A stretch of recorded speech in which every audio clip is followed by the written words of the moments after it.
vamos por favor a seguir el orden. Son 5 minutos, ¿sí? Sí. Hacemos 5 minutos cada uno, una ronda y cerramos, porque lamentablemente pues, el tiempo siempre es traidor de estas cosas, ¿no? Entonces, por favor, doctor Valadez, si usted comienza. Con todo gusto. Lo primero que debemos tener en cuenta es que sobre estos temas se viene discutiendo hace por lo menos 23 o 24 siglos. La expresión sumum ius, summa injuria la recoge Cicerón y reconoce que tiene por lo menos un siglo o más de haber sido elaborada. La expresión atribuida, aunque es una interpolación, a Ulpiano, dura lex sed lex, se repite como un axioma, pero Ulpiano lo que hizo fue criticar los efectos de ese principio. Kant establece fiat justitia et pereat mundum. Luego lo corrige Hegel, fiat justitia nec pereat mundum, o sea, que se haga la justicia aunque muera el mundo, y Hegel dice que se haga la justicia para que no muera el mundo. Esto es, por tanto, parte de un debate secular. Y hay un aspecto, habría muchos elementos que me habría interesado comentar de lo que dijo el doctor Ferreira, de lo que dijo el doctor Garzón, pero voy a referir solo a lo que acaba de decir hace unos minutos el doctor Leiva. Sí, este es un conflicto diferente, de hecho todos los conflictos son diferentes, pero todos los conflictos, siendo diferentes, tienen la misma solución, una que se llama derecho. Y hay que tener presente otro gran principio general del derecho, la no aplicación retroactiva de la norma. ¿Pero en qué condiciones? En condiciones perjudiciales para aquel a quien se aplica. Es aceptado que la norma se aplica retroactivamente cuando de ella resultan condiciones favorables. En este caso, ¿a quién se favorece? ¿A las FARC en perjuicio de las víctimas, o se favorece a la sociedad en su conjunto, en tanto que lo que se establece es una paz para todos? Hay que tener presente que la omisión de la solución legal ha generado conflictos que están vigentes en nuestro tiempo, independientemente del que aquí se discute. Uno de ellos, el palestino-israelí. Se analizó la conveniencia en los años 20 de una constitución para Palestina, una vez que los ingleses ocupan los territorios del viejo imperio otomano, los colonizan, y se discute una constitución para Palestina. Se optó por no tener constitución. De haber tenido constitución en este momento no habría guerra en la calle, lo que habría sería debate en el Parlamento, que son cosas muy distintas. En el Parlamento palestino habría judíos y habría palestinos. Oscilarían las mayorías y debatirían muchas políticas, pero no habría un conflicto del carácter que hoy tenemos, porque no hubo derecho oportuno. Creo que lo que hay que hacer es buscar el derecho, y también valdría la pena, para documentar las diferentes experiencias que ya fueron referidas en la mañana por el doctor Vargas, algunas también han sido mencionadas por el doctor Leiva y por supuesto están en el sistema de exposición del doctor Ferreira y del doctor Garzón, es que valdría la pena tener en cuenta otras experiencias. Tenemos muy cercana la de ETA, que también fue una desmovilización sin persecución para los desmovilizados. Y creo que si examinamos el caso del Salvador, del Frente Farabundo Martí, encontraremos lo mismo, una desmovilización sin persecución para los desmovilizados. Creo que examinar las experiencias internacionales, examinar las experiencias históricas, examinar en qué se triunfó y examinar, como en el caso de Palestina, por qué se fracasó, nos llevaría a la conclusión de que en el derecho está la solución. Gracias. Doctor Ferreira. Muchísimas gracias. Voy a intentar realizar 4 comentarios muy breves. Uno, tratando de responder a su pregunta. Al final de mi exposición me refería a que la paz puede ser conquistada y que una vez conquistada se la puede perder. O sea, no es que es un proceso de paz se realiza y a partir de la propia realización, paz para siempre. Van a tener que seguir haciendo todos los esfuerzos para concretarla. También los distinguidos comentarios de los doctores Garzón y el doctor Valadez. No sé si interpreté bien un comentario del doctor Leiva, quiero aludir a él por la siguiente razón. A lo largo de mi disertación hice, por ignorancia, porque no soy colombiano, porque no vivo acá, porque no conozco en profundidad la historia de Colombia y tampoco ni por intuición ni por ni por intuición, ni por experiencia, ni por comprensión racional, fijé de alguna manera el origen de la violencia, que me pareció que podía ser en la renuncia de López de 1945. En algún lugar se inició el proceso de la violencia y seguramente la violencia tiene que ver con la exclusión de una gran parte de la población de los beneficios de la civilidad y de los beneficios de la comunidad. De eso no tengo la menor duda. Sí, sobre lo que tengo grandes dudas, y en esto me parece que es una discrepancia con el doctor Leiva, salvo que yo lo haya interpretado mal, es que Colombia es un país que se encuentra organizado constitucionalmente y quienes conocen mi obra saben que soy una de las personas probablemente en América Latina que más critico el positivismo jurisprudencial de la Corte Constitucional Colombiana. Ahora, el hecho que yo critique al positivismo jurisprudencial de la Corte Constitucional Colombiana no significa que yo diga que no tenemos que rendirnos ante las normas, tenemos que rendirnos ante las normas. Colombia tiene una organización constitucional paradigmática donde le atribuye unas potestades a la Corte Constitucional y yo no fui convencional constituyente para darle esas potestades a la Corte Constitucional en 1991. Dicho esto, y en cristiano, dadas esas potestades, me parece que hay que respetar esas potestades. O sea, no se puede pasar por arriba de la Constitución porque están esas potestades conferidas a la Corte Constitucional Colombiana. Insisto, que dogmáticamente a mí no me gustan, pero están instaladas en la Constitución. Por otro lado, una Constitución que a lo largo de mi disertación quedó perfectamente claro que en el preámbulo ustedes dicen que el pueblo de Colombia asegura la paz. Y si eso no fuera suficiente, creo que es en el artículo 1 o en el artículo 2, no solamente el pueblo, uno de los elementos del Estado, sino que es el propio Estado el que asegura una convivencia pacífica. O sea, que más allá de que el derecho, la política es siempre el productor del derecho, de que se canaliza y que, como muy bien decía Bobbio, el derecho es ese gran dique que trata de contener a la política, la única paz posible es una paz relativa a la Constitución de Colombia. Las 4 esquinas de la paz en Colombia, según mi punto de vista, este nuevo aviso, están fijadas por la Constitución de 1991. No hay ninguna posibilidad, según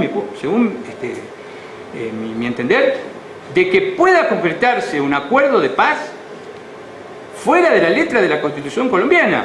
Hay que adaptarse absolutamente a todo lo que dice la letra. Inclusive con eso, yo propiamente introduje de manera elíptica o subrepticia 2 comentarios sobre cuestiones que realmente me llamaban la atención, que uno era la propia autorreferencialidad de este propio acto legislativo donde propone propiamente nuevas reformas de la Constitución. Lo dije de manera subrepticia. Y también dije de manera subrepticia que me llamaba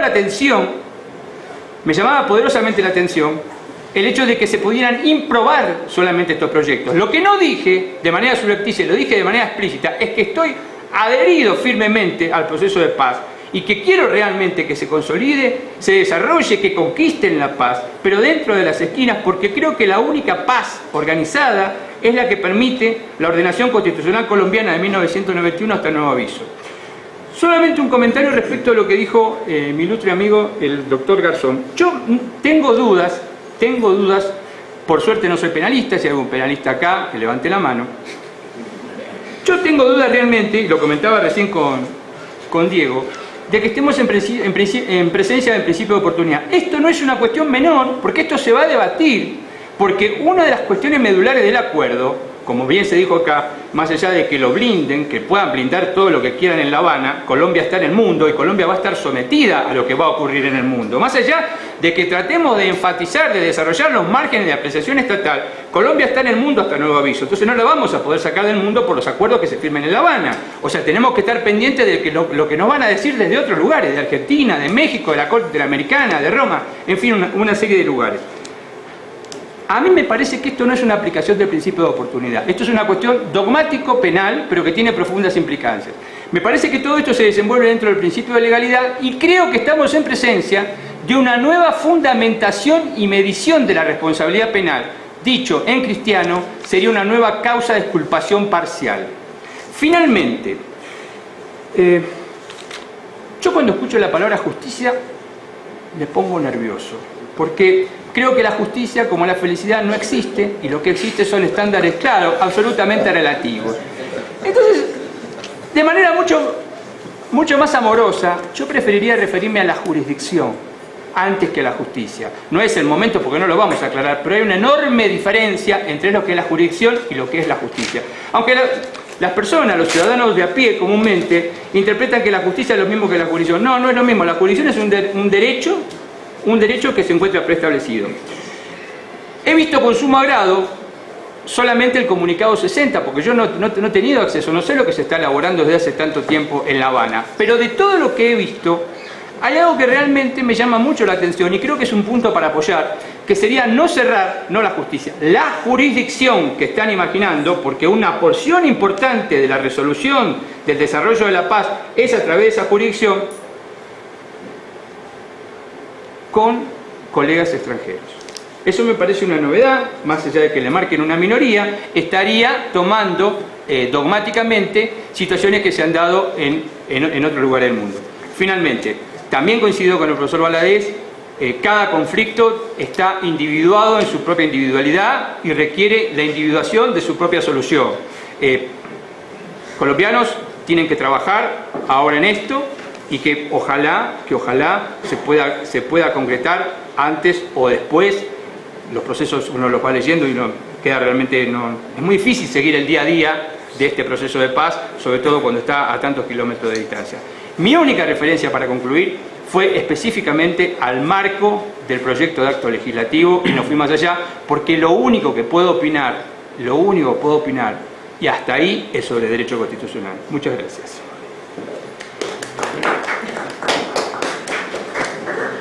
Todos los temas complicados. Bueno, perdón. me referiré a dos temas que yo creo que se juntan. En la cuestión penal, digamos, el doctor Ferreira no es constitucionalista, pero es un constitucionalista por adopción, ¿sí? Entonces, un penalista por adopción, constitucionalista de carrera, penalista por adopción. Vamos a juntar dos comentarios. El primer comentario es el que hace el doctor Álvaro Leiva, de que el problema de la justicia transicional no es el sometimiento a la justicia, porque dentro de la justicia transicional entrarían, digamos, agentes estatales, históricos y demás. Honestamente creo que ese es un problema político, pero no estrictamente de justicia transicional, porque, digamos, lo que trata de resolver la justicia transicional es el problema de la activación judicial y de las tipicidades en las que incurrieron los agentes que quieren desmovilizarse, quieren entrar a la transición, y qué hacer con todos esos procesos que quedaron abiertos, las investigaciones, las condenas, etcétera, etcétera. O sea, el objetivo principal de la justicia transicional ahí es establecer, digámoslo, un paréntesis de lo que ha sido la justicia ordinaria hasta ese momento. Entonces, yo creo que cuando se habla de la responsabilidad de los agentes estatales que no fueron criminalizados, es algo que no tiene que ver en estricto sentido con el problema de justicia, sino con el problema de la verdad. Ahí discrepo un poco porque digamos, los presidentes de la República no violaron la ley, pero sí pueden haber tenido una inmensa responsabilidad política en el conflicto. Entonces, en ese sentido creo que son cosas separables.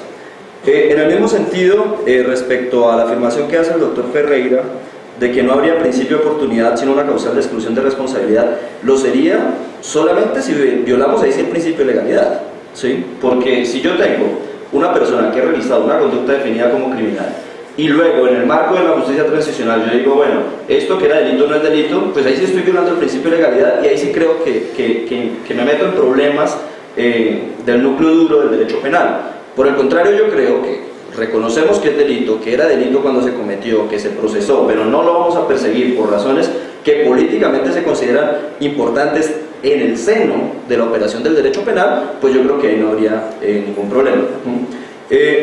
Y por último, para recoger algo que decía el doctor Valadez. Bueno, lo hemos dicho básicamente todos, pero creo que él lo dijo de manera más concreta. Lo que nos tiene sentados los cuatro acá creo que es la convicción política profunda de que la paz en Colombia es posible y que los problemas técnicos se pueden resolver. En ese sentido, cuando uno habla como investigador, como una persona que se dedica a pensar estos problemas, estamos realmente fungiendo como abogados también. ¿Como abogados de qué? Como abogados de la solución negociada del conflicto. Abogados que asumimos que el derecho es un instrumento y que se puede utilizar tanto para alimentar el proceso, tanto para impulsarlo, como para tratar de bloquearlo. Entonces, si ese conjunto de instrumentos que implica el derecho, que tratan la ordenación social, se permite que se utilicen para bloquear el proceso, va a suceder, y de verdad va a suceder. Pero si utilizamos el derecho para la solución negociada del conflicto, también lo podemos lograr. En ese sentido creo que digamos, uniéndome de nuevo al planteamiento del doctor Ferreira y del doctor Valadez, aquí la cuestión básica, si bien es una cuestión política, es una cuestión que solamente se puede concretar con estructuras institucionales que aseguren eso. Obviamente es el plebiscito de todos los días, o sea, todos los días podemos perder la paz, como dice el doctor Ferreira, pero sin lugar a dudas el derecho tiene una función básica acá, porque el derecho, ni más ni menos en términos sociológicos, es la fuente de legitimación más fuerte del poder político, ¿sí? Entonces, en ese sentido, creo que si olvidamos el papel del derecho en esta transición política, cuando hayamos finalmente arribado a un acuerdo final, si no lo aseguramos, se nos pierde. Esos eran los comentarios que quería hacer. Muy bien, gracias. Doctor Leiva. Muchas gracias. Ahora sí que ahorita el tema. ¿Ahora sí que qué? Comencemos por lo que tú señalaste sobre el narcotráfico. El tema se evacuó. Hay un documento y un acuerdo. No fue fácil, porque cuando se abordó a la guerrilla y se dijo, bueno, ¿cómo es lo de ustedes? Entonces ellos contestaron, cuéntenos primero cómo fue lo de la ventanilla siniestra. Entonces dijeron, no, pero es que ustedes están cobrando. Cuéntenos entonces cómo fue lo de los bancos y sus sucursales en Panamá y en Cali. Ah, no, pero las rutas. Cuéntenos entonces cómo fue la amnistía tributaria del doctor Turbay. Y obviamente el tema no fue fácil, pero es que los gringos o los americanos, Es que ese es el problema. están ahí, El gringo ahí. presente. Yo le pregunto, cuando ya en este sistema de justicia se comprometen a no extraditar, ¿será porque el tema lo han tocado a fondo, lo han acordado? Yo le decía a mis colegas de justicia, no pretendan ustedes conocer todos los temas que han tratado las FARC con los señores americanos, eso es muy difícil, pero no te preocupes que eso está manejado. Bueno, si no, no habría en la Comisión de Justicia un americano. Es que curiosamente hay un americano presente, nombre sugerido por, no Bernard Arias, un señor completamente distinto, muy atado con el Departamento de Estado, pero eso está bien. Obvio. Eso nos da garantías a Necesariamente. todos. Necesariamente. Eso. Segundo, yo sé que hay que atenerse al derecho, pero es que el derecho se crea. Y generalmente las situaciones de hecho son las que producen el derecho. Es uno de los primeros capítulos de un texto de André Oriu que yo utilizaba, ya nadie lo utiliza. hijo en la Cátedra de Derecho Constitucional General. Nosotros estamos creando derecho. Como dice algún filósofo muy connotado, lo importante es utilizar el derecho para buscar soluciones, no para cerrar puertas. O si no, no se puede resolver el conflicto. Y obviamente subsisten unas garantías procesales, pero no se crea que no hemos tenido en cuenta la realidad histórica en la comisión. Numeral 32. El componente de justicia del sistema integral de verdad, justicia, reparación y no repetición se aplicará a todos los que participaron de manera directa o indirecta en el conflicto, así como a los investigados o condenados por el delito de rebelión u otros relacionados con el conflicto, aunque no pertenezcan a las organizaciones armadas en rebelión. Respecto de los combatientes de los grupos armados al margen de la ley, el componente de justicia del sistema solo se aplicará a quienes suscriban un acuerdo final de paz con el gobierno.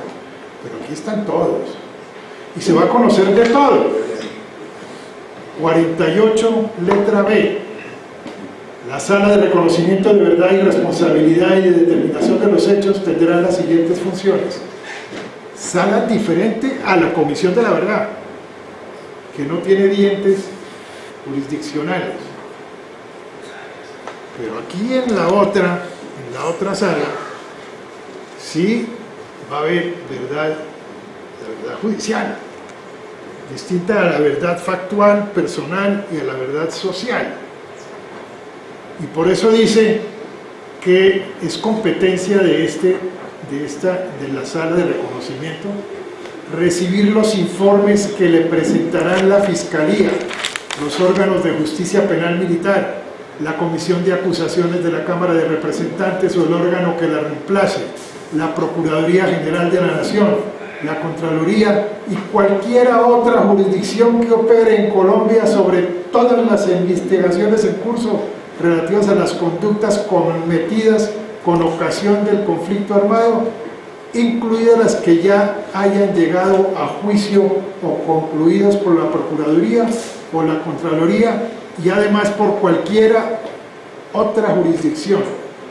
Aquí va todo, absolutamente todo, pero naturalmente para lograr la paz y dentro de unos criterios que están establecidos en algo que se denomina principios básicos del componente de justicia del sistema integral de verdad, justicia, reparación y no repetición. Pero en el entendido sí, porque son temas que hasta ahora se están abordando, que reconocemos, y lo digo en plural, en La Habana todos, tiros y troyanos, que la firma de la paz no es garantía de la convivencia. Por eso el posconflicto es una estrategia de convivencia. Por eso quiero yo señalar cosas como estas, que son las que comienzan a justificarse con el tiempo al leerlas y que al inicio del proceso produciría escalofrío, como esta en términos de lo que aquí llaman concentración de las tropas o de desmovilización y demás, y que reza de una forma que aquí no se ha analizado todavía: dejación de las armas, reincorporación de las FARC a la vida civil en lo económico, lo social y lo político de acuerdo con sus intereses. Nadie leyó esto a tiempo, ha sido un escándalo, imagínense usted. Pero en la medida en que se está progresando, se tiene que entender que esa reincorporación en lo económico, en lo político, en lo social, está establecida en unas zonas que se llaman territorios francos de paz, a donde además tienen que desarrollar sus penas restaurativas conjuntamente con los servidores del Estado, que también van a ser objeto de penas restaurativas, y de allí que se vayan a tener que encontrar con paramilitares y demás, formulando un ensayo único en el mundo, obviamente a través de lo que se llaman acuerdos de convivencia. De tal manera que es con esta visión que hay que aproximar el tema del derecho y de la salida jurídica. Yo creo que se ha pecado en exceso al señalar que esto lo vamos a cerrar en 6 meses. Lo importante es que la tarea quede bien hecha. Muchas gracias. Muchas gracias a todos. Perdón, ¿puedo un minuto? Solamente una reflexión muy breve. Señoras y señores, todos estamos familiarizados con el concepto de Estado de Derecho. Lo que no podemos permitir en un caso como este es el reduccionismo y convertir al Estado de ley. Quienes se refieren y critican el proceso invocan leyes rígidas e inmutables. El derecho es mucho más amplio que la ley. Por eso podemos hablar de solución dentro del derecho y recordar también la fuerza normativa de los hechos, como lo decía ya Jelinek hace más de un siglo. De manera que si pensamos que el Estado de Derecho es más amplio que el Estado de ley, podemos ver que todo lo que se está planteando entra en ese concepto general de los principios también generales del derecho. No se está infringiendo en este proceso nada que no esté resuelto y planteado por el derecho. Muchas gracias. Muy bien. Una chiquitita también, una muy chiquitita. Al final voy a quedar yo como un adulador de la Corte Constitucional, que no lo soy, pero a todos aquellos que están criticando el proyecto de acto legislativo, sería bueno recordarles, y que se encuentran actualmente en la función pública, que ha sido la propia Corte Constitucional el año pasado y en el año 2013 la que se ha referido a la plena constitucionalidad de los acuerdos que establecen o que propugnan una paz estable, duradera, organizando paralelamente una justicia transicional. Es decir, que no ha sido un poder jurisdiccional de Marte ni de Saturno, sino que ha sido la propia Corte Constitucional colombiana la que ya se ha despedido. Nada más que eso. Muchas gracias también. Muchas gracias.